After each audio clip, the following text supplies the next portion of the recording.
Welcome to Let's Talk Football with me, Chris. And me, Richard. The podcast bringing you the latest in football news. Every week we discuss all the big talking points from the world of football and preview all the action in the week to come. In this week's podcast, Arsenal extend their lead at the top of the table with Manchester City dropping points against Everton. Tottenham's poor run continues as they lose to Aston Villa. Liverpool also lose as they go down 3-1 to Brentford. In fact, only two teams in the top six take all 3 points in the latest round of fixtures. I wonder who that other team is. Let's talk football.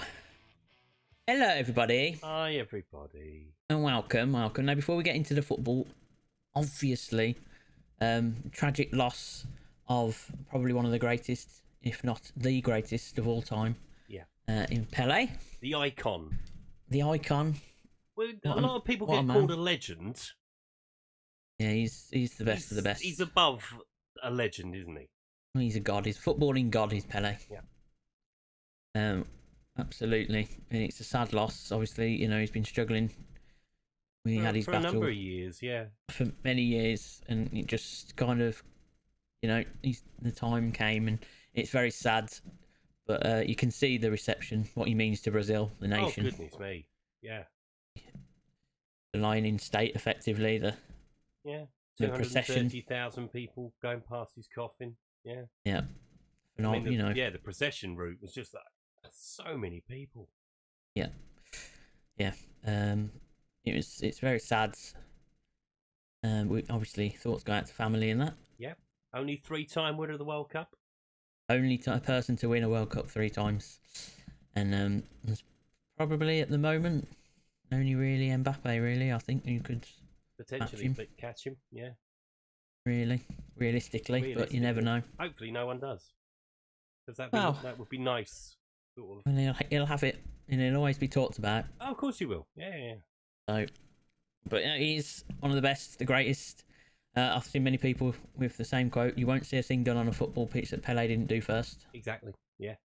And it's very true. Even the Cruyff turn. Yep. Really, the Pele turn. Yeah. So yeah, long lost, but never forgotten. Indeed. The legend that is Pele. And also then other big news before we get into the football. Obviously Ronaldo's now signed his deal. For South Africa. South Africa. In Saudi Arabia. I couldn't believe he said it. And then he didn't correct himself. No. Oh, bless him. Do you think he thinks he's in South Africa? Maybe he does. Maybe he kidnapped. I thought I'm signed for Orlando Pirates now.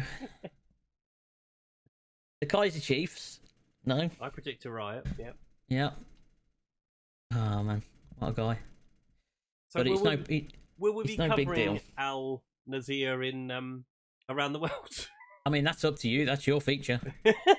that's completely up to you. We might. I mean, Ronaldo. We know from our analytics that Ronaldo pulls listeners. We know this. We do. So we do. You might be hearing about the Saudi League for the first time ever on a podcast. Quite a lot, I imagine, on many podcasts. Yeah. I mean, he's on an obscene amount of money, isn't he? Obscene amount of money, but you know, he's a big star, so it's normal for him. Yeah. Which, to be honest, he's probably seen his sponsorship money dip a little bit, and now he's had this contract to kind of offset it all, so it's probably normal for him. I did like his. I've had offers from the USA, from Australia, even from Portugal, but I decided to come here. Yeah. Right. Wonder why. Wonder why. And I don't necessarily believe he had offers from Europe, by the way. Probably. No. Or if he did have offers, they weren't ones that were going to pay him enough money. No. So will he get bums on the seats in the Saudi League? Probably. I think so. No, he will. 100% he will.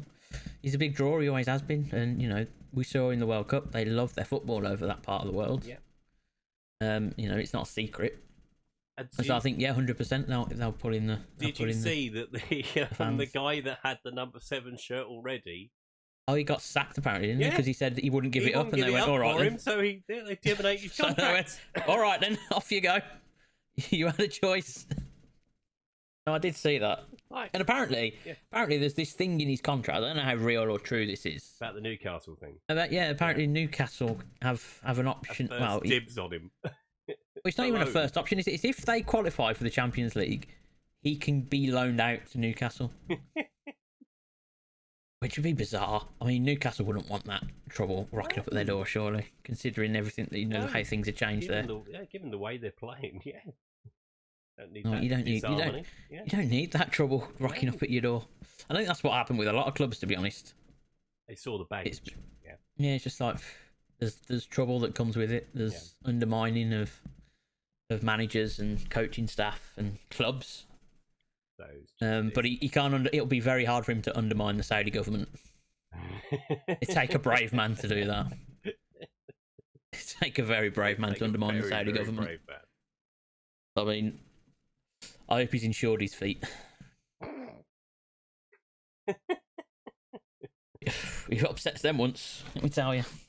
He might lose more than his feet, yeah. Allegedly. That's how that works, right? Yeah.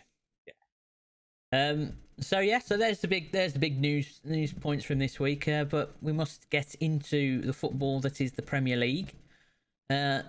Arsenal. Let's start with Arsenal, because I think now it's time for you as a Tottenham fan to start preparing yourself for worst case scenario, which is Arsenal winning the league. No.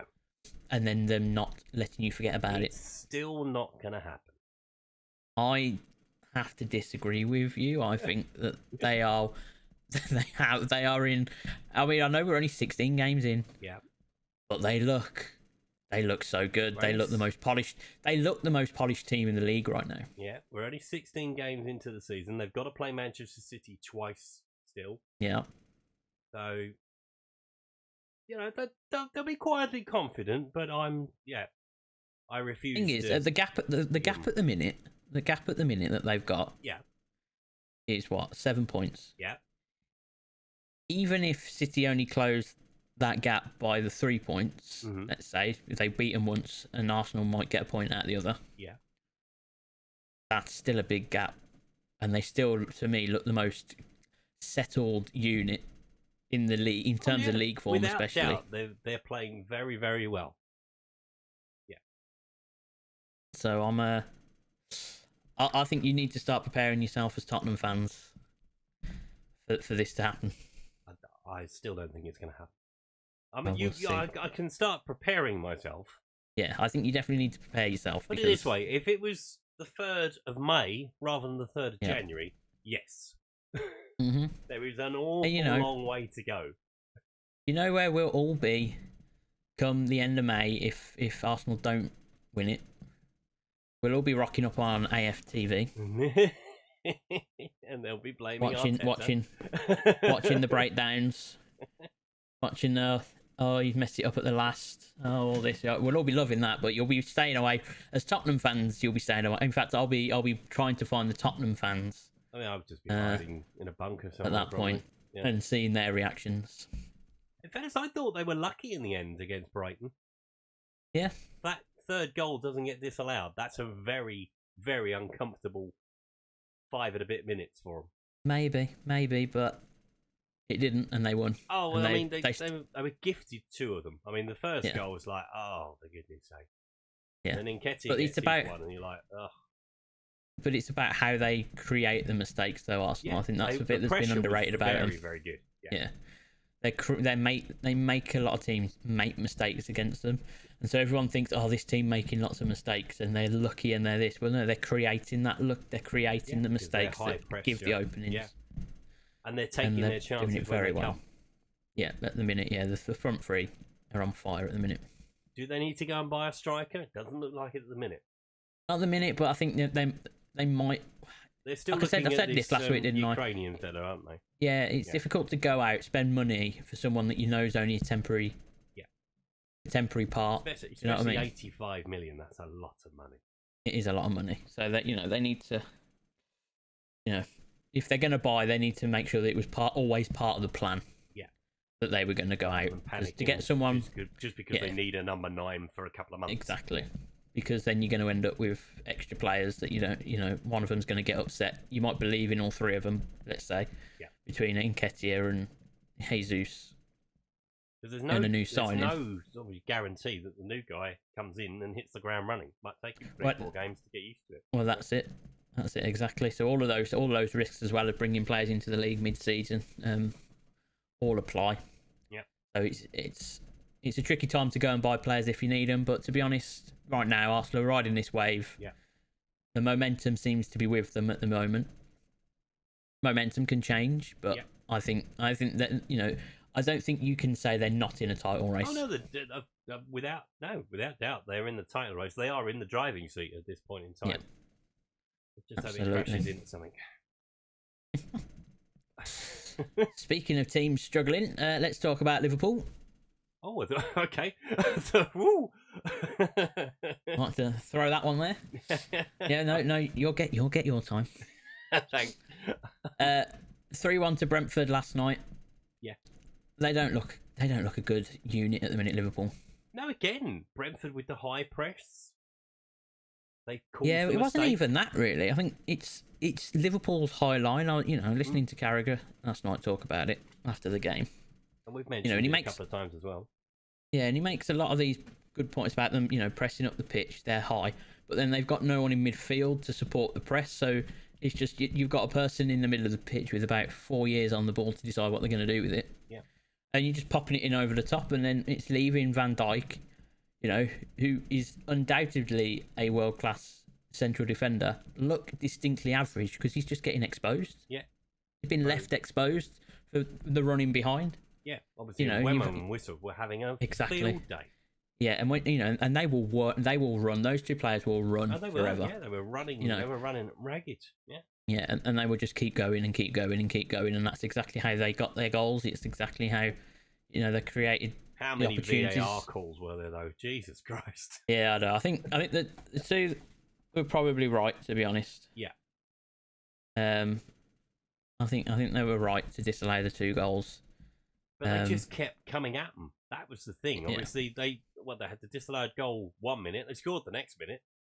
Yeah, that's it, and it was straight away. I mean, it was so daft, because they coming under a lot of pressure. Yeah, Allison just plays it out into the midfield. I don't know what is Harvey Barnes doing, dummying that. Harvey Elliott. Yeah, Harvey Elliott. Sorry.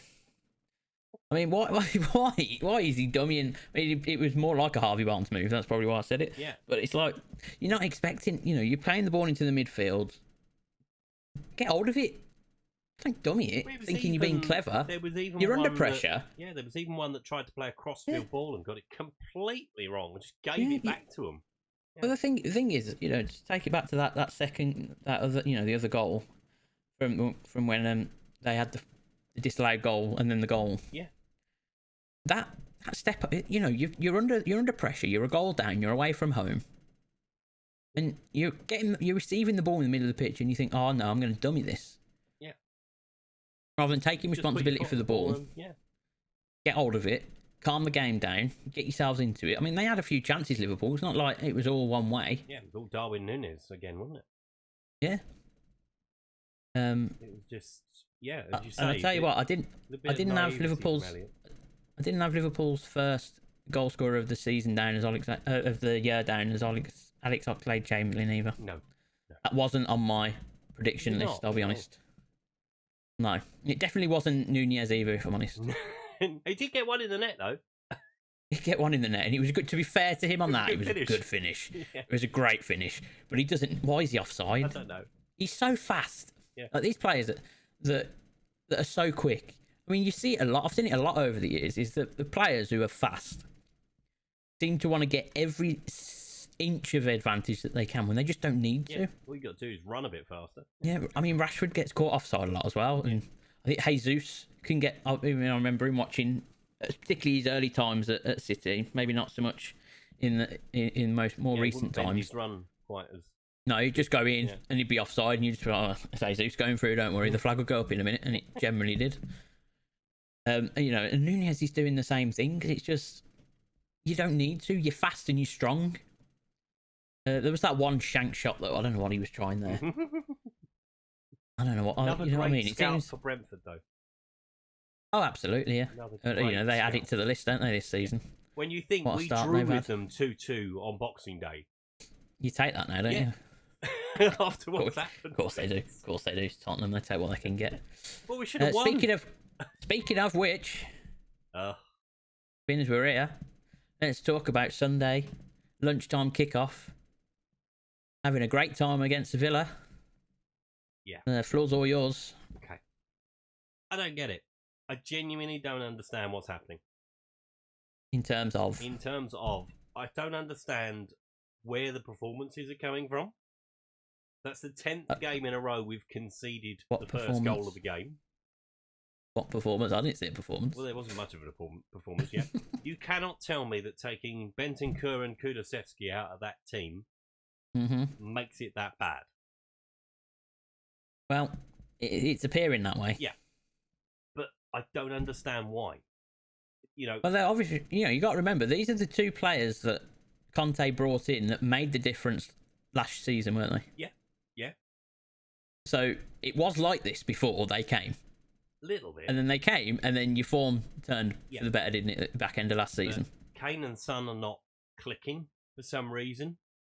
I think it's the way that they're set up. Yeah, I agree. It's where Kane's dropping a little bit too deep. So Sonny's being made to play as a 9 when he wants to play as a 7. Yeah. He wants to come in off the wings. He wants to come in, he wants to stay out wide to cause some damage out there, rather than being in the congested making the part inside of the pitch. runs. Yeah. Obviously there's rumours that there's been a falling out with some of the players. The players don't look very happy.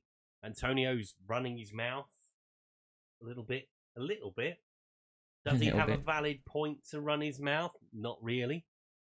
I mean, when he goes out and says, what was it? You need 50 to 70 million pound players a summer. Every season, every summer, yeah. All well and good that happening, but that's not the market we shop in. Not yet. It's never really been the market we've shopped in. When we do shop in that market, I think that's the whole idea. That's the whole idea of this move that you've gone to, though, with the ground and everything, is to create that extra income, create that extra buzz around the club as well, make it a bit more of a stature kind of thing, where money can be brought into the clubs in many different facets. Which is why the stadium can do multi-purpose things and things like that. Does Antonio Conte stay come the end of the season? I think it comes from him. This all stems from his position and where he is right now. I don't think Daniel Levy will let it get to the point where he's being dictated to by a manager of what the manager's going to do. I think Levy, if things don't improve, I think he'll pull the plug. Yeah, I do. I don't think if things don't improve, I don't think he'll wait for Conte to make a decision on what Conte wants to do. No. I think if he gets this idea that, I think just from an ego point of view, he won't let that happen. It'll be, I'm the decision maker around here, not you. I'm not going to let you decide what you do with my football club. Yeah. Obviously, Fabio Paratici was brought in to be the director of football, or the sporting director, whatever title you want to give him. He's the man that goes and buys the players. Yeah. What players? Well, this is it now. We were talking about this on Sunday. The prime example. So Liverpool and Chelsea, 1st of January, you can buy players before the 1st of January. If there is an issue within your squad, which there is within our squad, you get a player in before the 1st of January. So they are ready to go come the 1st of January. At the moment, it's all rumour and speculation, and it's really frustrating. Obviously, the Boo Boys are now out. They're out to get Daniel Levy. He's never going anywhere because, A, there's too much debt within the football club. Obviously, the stadium is still owing £850 million, whatever it is, still to be paid back on that. If there's a need to go and buy players, surely they can do a bit of refinancing, free up some cash maybe that way, because Joe Lewis is not going to put his hand in his pocket.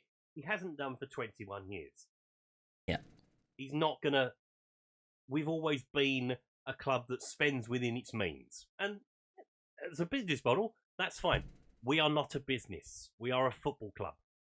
If we are going to progress and get into the top 4, you need to spend money, is what everybody else does. And we but it's can't about keep buying second-rate players. We can't keep buying the Ndombeles of this world. It's ridiculous. Shout out Ndombele. But yeah, but this is the thing. When someone told me about selling Son Sunday. They said, well, we should probably cash in on him.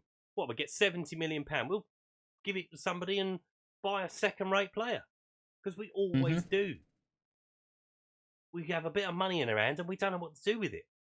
Yeah, I mean, I think you could lose. You're in a position though where you could lose both Son and Kane in the summer if you're not looking in a good position. Harry's a different one in terms of he's 29, he's nearly 30. Obviously, Bayern Munich are swirling around. Well, I think that's the point now. If he this is his last opportunity, really, isn't it? Yeah. It's he'll be looking at it going, right, I am 29. Yeah. Now what do I do now? What do I do? Because it's whatever he decides now, he'll have 3 or 4 years probably. Yeah. Of still, being at the top level. At a level. So he's got to make that decision. Yeah. And I think this summer, if Tottenham are still in this predicament, he'll be more within his, well, not within his rights, but he'll be probably thinking, it's now, I need to go this summer. To be fair, Chris, I have always said, once he breaks Jimmy Greaves' record, he can go with my blessing. He's 4 goals away. Yeah. Become the greatest Tottenham player of all time. Mm-hmm. And then you can go. It doesn't matter where. As long as you don't go anywhere within the Premier League, you can go. No. We all know where he's going. I reckon he's going to Munich. He'll go to his childhood club, I reckon. Yeah, could you imagine? Could you? I mean, you'll see the video. Oh, the look on my face. Speaking of players that have made that move, did you see Sol Campbell's tweet? Yes, I did. Sol Campbell has completely lost his mind. He wants an MBE, and did he not beg for an MBE on Twitter, he tagged the Conservative Party, UK Sport, and someone else in there as well. Yeah, Sol Campbell there is a reason why he's not in football that much anymore. Oh, it's so funny. I read it and I went, what is he doing? What is he thinking? What are you thinking, though, on Antonio Conte? Good. Do you think he should stay, or do you think he should go? As an outsider. Well, the thing is, Tottenham are a club where you can't really... You've had 2 spells, let's be honest, over the last 15 years where you've come close. To doing something with Harry Redknapp, and then with Pochettino, and I think this group of players now, with Son, I think you've missed the boat with this set of players. It needs to be ripped up and start again. Yeah, I think you've missed the boat. Now, whether Conte is that man for a rebuild, I don't think he is. I think Conte is a guy that comes in, he wins, he goes. Yeah. And this was the problem that I had with him going into United. Yeah. Because you wouldn't leave a lasting legacy, you'd just leave a trail of destruction. Exactly. Yeah. We'd done that. We'd done that with Jose. We'd done that with Van Gaal. We'd done it with Ollie, essentially. And now we've had to completely go, right, rip it all away. Eric comes in, makes some changes, and he'll continue to do that. I think you need that longer term project in mind at Tottenham to really take advantage of the stadium, to take advantage while you can of just the Premier League just being so rich right now, let's be honest. In terms, talent as well as money. Yeah. And I don't think Conte is the man for that type of job. I think if Conte was going to do anything at Spurs, he would have done it this season. Yeah. Because really, the players that you had, in terms of where they're all at in their careers, it was going to be. Yeah. It was either you were going to win a cup or something last season potentially. Yeah. Off the back of him coming in, or you were going to have a really good season this season. Yeah. And I don't see it happening this season for you. and I don't think Conte is going to want to stick around and do the job. Essentially, if someone say Juve came up, or a job in Serie A came up, or maybe even whatever, maybe even Mancini leaves Italy, or something like that happens. I don't, he'll get his head turned by another club quite easily, and he'll be like, I want that. And I don't think his temperament, Conte, is brilliant. No. I don't think he's patient. No. I think he's quite an impatient person. So he'll be seeing that they're not getting the results for him, and he'll be going, "Oh, I just can't be bothered anymore." Yeah. On the game itself, full credit to Aston Villa. Oh yeah, no, Villa were really good, and I think they were very good. They exposed our weaknesses. Yeah, I thought they were very strong in the middle of the park, to be honest. Yeah. Villa, they really did play well. I needed to mention that because obviously that'll kind of get lost in. And it's a big boost as well for Villa because they've been in and out of form, haven't they? Yeah. So it is very, very, very good for them, and they needed that. A good way to start the new year for Aston Villa. Buendia and Douglas Lewis, Alenia. Good goal. Just hope things improves from my perspective, at least, please. Well, from a Tottenham perspective, I wouldn't bet too much on it, to be honest. Appreciate it. If I'm being totally honest, what are you doing midweek?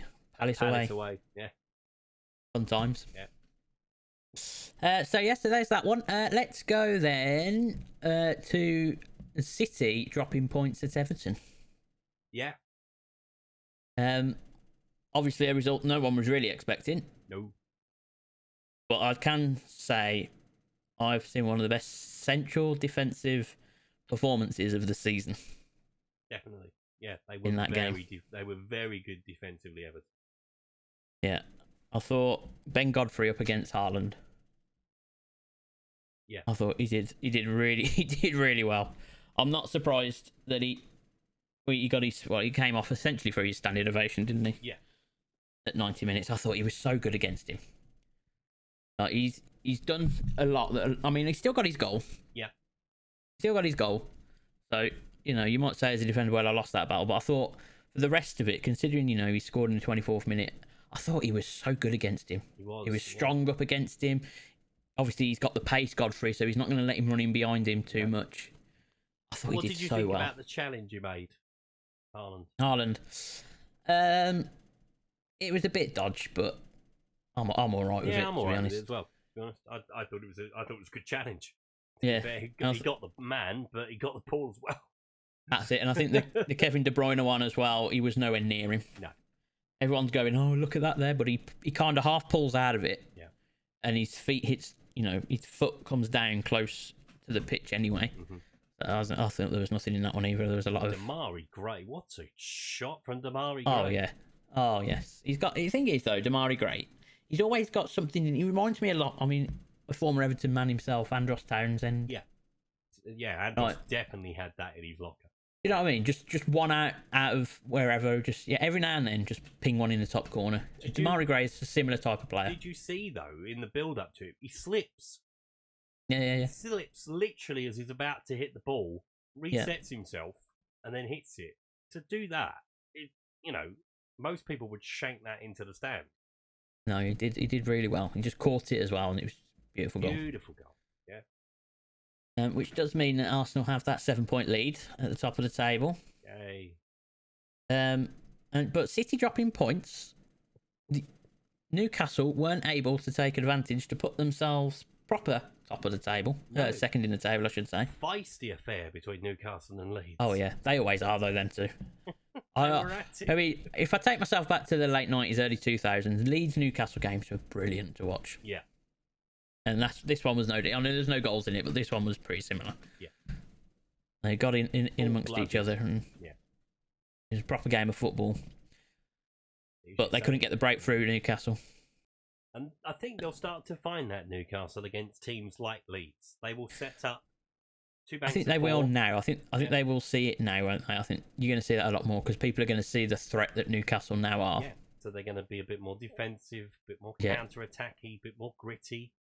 Yeah, Newcastle are going to have to find new ways of beating teams. They're going to do what we had to do sort of maybe 10 years ago. Yeah. Once you start becoming noticed, people start to play differently against you. That's it, absolutely. So they weren't able to take advantage of anyone slipping points, which means in the top 6, there's only one other team to get 3 points. Arsenal. That was the mighty Manchester United. Oh, is that the mighty the Reds, team were? Oh. the real mighty Reds in the league. Oh. Forget all these fake teams. United. Fake teams. All these fake Reds in the league. At Let's Football Pod on Twitter. Yeah, let's bring it on. So we're playing well. I mean, Rashford seems to be our man at the minute, but generally we're playing better football. What was this business about oversleeping? Who? Oversleeping. Marcus Rashford. Oh, oversleeping. Oh, he missed a team meeting, didn't he? Yeah, apparently. No, he said it, and he was quite open about it. Yeah. I think, what do you mean? Yeah. If it was something else, he wouldn't have said it. You don't drop a player to the bench for being late for a team meeting. Do you know what though? This is the discipline though that this football club has needed, right? If you're late, the thing is, we don't know how late he was. I'm assuming it was probably a bit more than 10 minutes. Yeah. Right. So if he turned up to the team meeting an hour late, there has to be repercussions for that. You can't let people get away with that. That is the problem that we've had. And you heard Luke Shaw in his post-match interview. He said it. As well, he said no. These things that people these little things, and he said little things. Luke Shaw did before Rashford's interview. Shaw said these little things, people can't get away with like they probably were doing before. But if you lose that game 2-1, as opposed to win it 1-0, does that not look a little bit petty? No, there has to be repercussions for actions. He did it with Ronaldo. Yeah, and now he's done it with his best player. It's actually. It's not as if we struggle. It was a gamble that he didn't really need to have to take. No, he did. No, he did have. No, the thing is, I disagree with you. You do have to take these decisions. You have to lay the law down.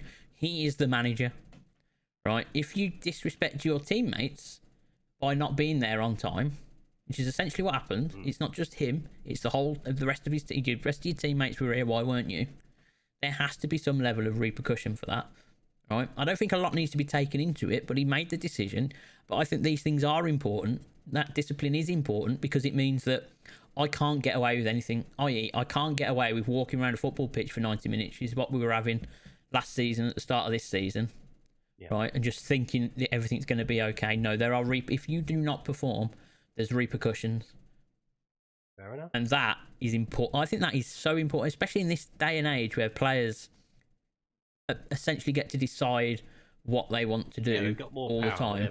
To have a manager in here now that he's going, no, there is a code, there is a standard, and if you don't meet that standard, you're gone. And he's got, he saw Ronaldo off. Yeah. Ronaldo's contract done. Yeah. Right. Up. So if he can see Ronaldo off, one of the greatest of all time, you're not going to get away with anything, are you? I mean, right? No, I'm definitely not. I'd never be late for training anyway. I was always early. Exactly. So, do you know what I mean? So I think that is really good. I thought his goal, though, when he came on and he showed it. The thing is, though, this is the thing, the reaction from Rashford was important. Because also that shows to the other players, well, he's our best player. He got punished and he's come on and put that effort in and that performance in the second half of the game. Yeah. So you can't then, if you get punished, you can't be stroppy and moany. So actually it sets a precedent for the rest of the team now. Yeah. So like Ronaldo played up because he wasn't getting on the pitch and he was getting disciplined and he's gone. Rashford, one discipline. He came on in the second half and he put that performance in that he put in. Yeah. So I think that has an effect then on the rest of the squad, and I think it's going to be a positive impact. I thought the goal itself, I thought the strength he showed. Yeah, to hold. Just to hold the defender off, create the space to get his shot away, get it in was great. And I also think he was. Now I want your opinion on this. The second goal that was disallowed. Mm-hmm. I thought, and this might be my eyes, I thought it came off his arm, but then hit his leg before it went in the goal. It's one of them ones, isn't it? Obviously, we can have this whole discussion. Rule, isn't it? Yeah, we can have this whole discussion. I mean, the rule is the rule. I think it's nonsense, but it hits his arm, but his arm's in front of his stomach. Yeah. So I mean, is his that's arm real. in an unnatural position? No. No. That has the. But I mean, the rule around the goal though. The rule around the goal is if the ball hits the arm and goes in, then it's a goal. Then it's disallowed. Sorry, it's handball. But I thought because I remember there was one maybe a couple seasons ago now, where the ball was brought down by a player with his arm, and then he took the shot. Yeah. I thought the goal was given. I might be wrong on that. To be fair, they changed this rule so often. But for me, I thought he bounced off his leg, and I might be wrong. If it comes directly off his arm, I can be like, yeah, do you know what? Fine. That's the rule. But I thought it hit his arm and then went onto his leg. It isn't clear from the video. I think that's the difficulty. It just needs to. I mean, it's nonsense because he was right there on it, weren't he? Yeah. I mean, if his hand's behind his back, if his arm is actually in an unnatural position, comes off his stomach and goes in. Yeah. Bonkers. Absolutely bonkers, this handball rule. Luckily, but it is what it is. But it didn't. I thought we played really well. Actually, I think Luke Shaw is now a centre back. Yeah.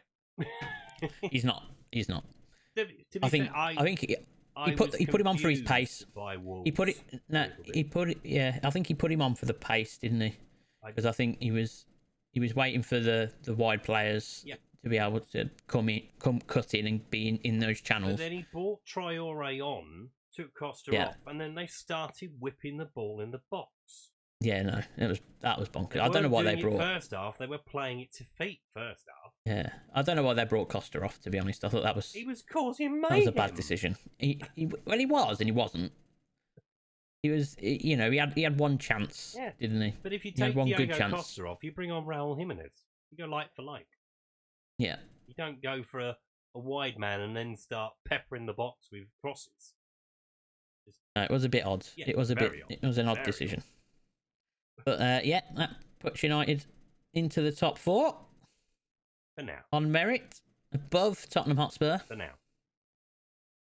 We've got that game in hand as well. For now. Which hopefully will take us which if we do well and can keep the form up, would take us above Newcastle and put us quite in a good position going into that top four race for the rest of the season. Right. Where else do we need to go that we haven't been to yet? Fulham. That was a crazy game. Another crazy game.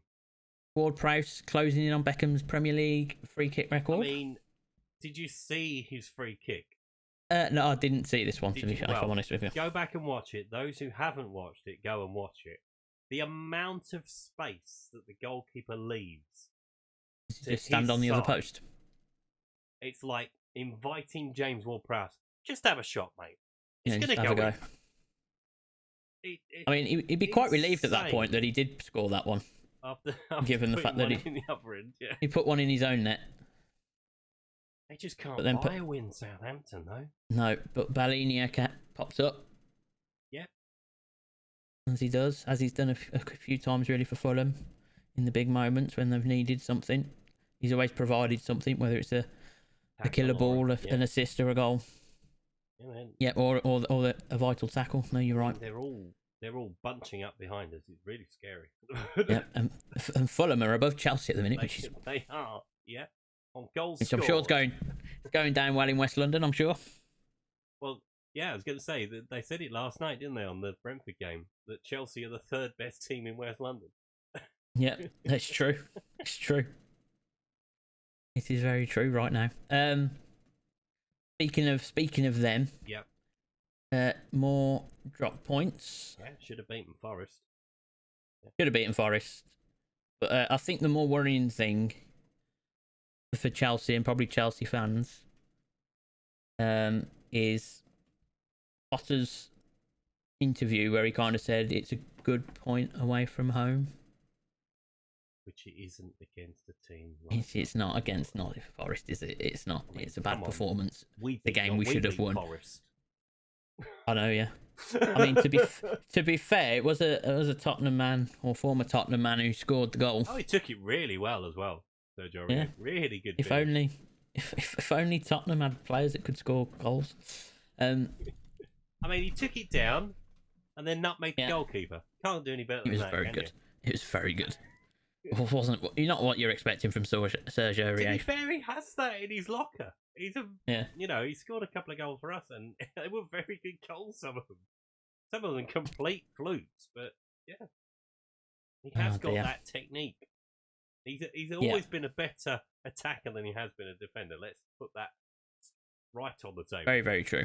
Very, very true. But Chelsea will be disappointed with how things are going for them. Yeah. I mean, it's not clicking at the minute for them. Right, Sterling's still popping up with his goals. Spend another 100. How much are they spending on Endo Fernandez? But what use is that if it's not right? Do you know what I mean? Like at the minute, things are not settled at Chelsea, so you're not coming into a team settled, and you bring a young kid in like Enzo, who is younger and talented, but he needs the players around him to help bring him up. Yeah, he needs that experience. And obviously, people like Jorginho and Kante will be able to help with that. But at the minute, the team aren't a unit; they're not cohesive.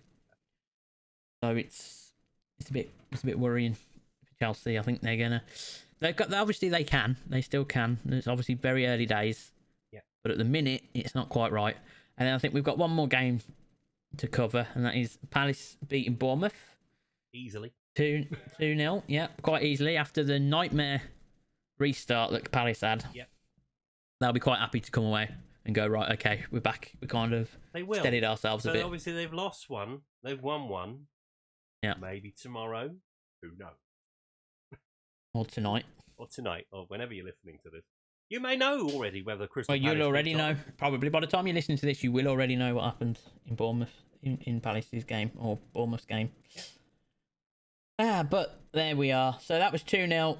So the table's looking quite lovely at the minute, if you're an Arsenal fan. Looking very congested in some places. Yeah, and it's not looking great if you're a Southampton fan, and everyone in between is also going through ups and downs, as is a Premier League season. But for the first time since the World Cup, it's time to take you around the world. It's time to take you around the world a little bit. A little bit, okay. We're not going all the way around the world. We're just going pop. Okay. We're going to start in Scotland, where it finished 2-2 between the Old Firm, maintaining Celtic's 9-point lead at the top. Clearly some cards weren't delivered on time in Spain, with the postal strikes and everything. 7 red cards in the match day, which is lovely. An amazing amount of cards. 2 games had 2 red cards each. So it was like, yeah. It was very funny. Real Madrid left it late, though, to return to top spot, thanks to Karim Benzema. France are back underway as well, and Lens pulled off a bit of a surprise, beating PSG by 3-1, although Messi and Neymar didn't take part. Mbappe was there, though, so they should have done a little bit better, shouldn't they? Mm-hmm. Down under, Melbourne City maintained their 4-point lead after beating Wellington 3-1, and it's FA Cup third round weekend this weekend. My favourite weekend of the season, where the Minnows meet the big boys. Some potential shocks to look out for. Wrexham are at Coventry City, and Boreham Wood are at home to Accrington. And we'll take a look at the rest of the ties, or some of them at least, shortly. Indeed, so lots going on. Obviously, there are Premier League fixtures in midweek too, so I'm sure they're going to be great. And then we've got the Cup coming up. Before we finish, let's have a quick look at some of the good ties that we're going to expect in the third round of the FA Cup. Yeah, so we've got Manchester United. Everton is on Friday night. We're at home to Portsmouth on Saturday lunchtime, which, the way things have been going lately, you never know. But Danny Cowley is no longer the Portsmouth manager.